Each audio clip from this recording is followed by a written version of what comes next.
नए संसद भवन के उद्घाटन में जदयू शामिल नहीं हुई। जदयू के नेता पटना में उपवास पर हैं। नीतीश कुमार पैसों की बर्बादी बता रहे हैं, तो जदयू के राष्ट्रीय अध्यक्ष ललन सिंह तो यहां तक कह चुके हैं कि सरकार बदलेगी तो नए संसद में दूसरा काम कराएंगे। इसके बावजूद नए संसद के उद्घाटन सत्र में जदयू सांसद हरिवंश ने ही अतिथियों का स्वागत किया। दरअसल जदयू के सांसद हरिवंश राज्यसभा के उपसभापति हैं, इसलिए उन्होंने जदयू के बहिष्कार का हिस्सा नहीं बनते हुए संसदीय परंपरा का पालन किया। उद्घाटन के दूसरे सत्र की शुरुआत राष्ट्रगान से हुई। इसके बाद राज्यसभा के उपसभापति हरिवंश ने अतिथियों का स्वागत किया। इस दौरान हरिवंश ने कहा कि ये बेहद खुशी की बात है कि पीएम मोदी के नेतृत्व में 2.5 साल से भी कम समय में नई आधुनिक संसद का निर्माण किया गया। ये दिन एक महत्वपूर्ण मील का पत्थर है, क्योंकि यह अमृतकाल में प्रेरणा का स्रोत साबित होगा। पूर्व विकास यात्रा की इस महत्वपूर्ण ऐतिहासिक घड़ी और गौरव क्षण में पूरे देश को हार्दिक बधाई देते हुए मुझे अपार खुशी है। हमारा मौजूदा संसद भवन आजादी मिलने से आज दुनिया की एक बड़ी ताकत के रूप में भारत की पहचान बनने तक की ऐतिहासिक यात्रा का गवाह है।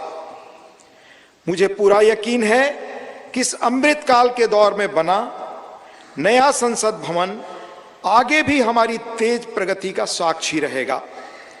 आत्मनिर्भर भारत बनाने से लेकर जनता की मूलभूत सभी जरूरतों की पूर्ति तक, देशवासियों को सशक्त बनाने से लेकर समग्र गरीबी उन्मूलन तक, यह गौरवशाली भवन भावी दशकों के दौरान अनेक ऐतिहासिक पलों का अध्याय लिखेगा।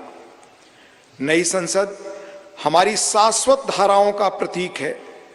यह हमारी समृद्ध भारतीय वास्तुशिल्प, परंपरा एवं सांस्कृतिक विरासत के साथ प्रगति विकास के लिए आधुनिक टेक्नोलॉजी को सर्वोत्तम तरीके से आत्मसात करने की हमारी क्षमता को भी प्रदर्शित करता है।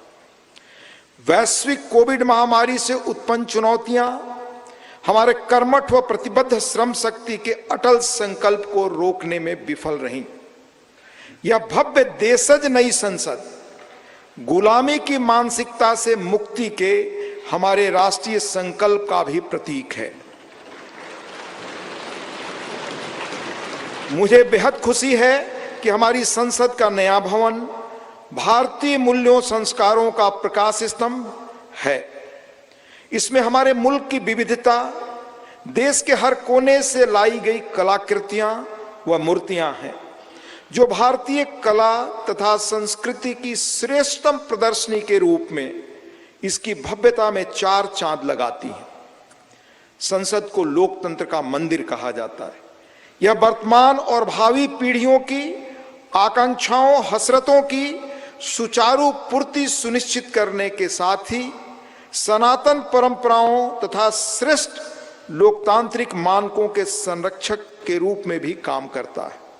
संसद का यह भवन देश के कोने कोने के भिन्न भिन्न श्रेष्ठ विचारों को प्रतिबिंबित करेगा।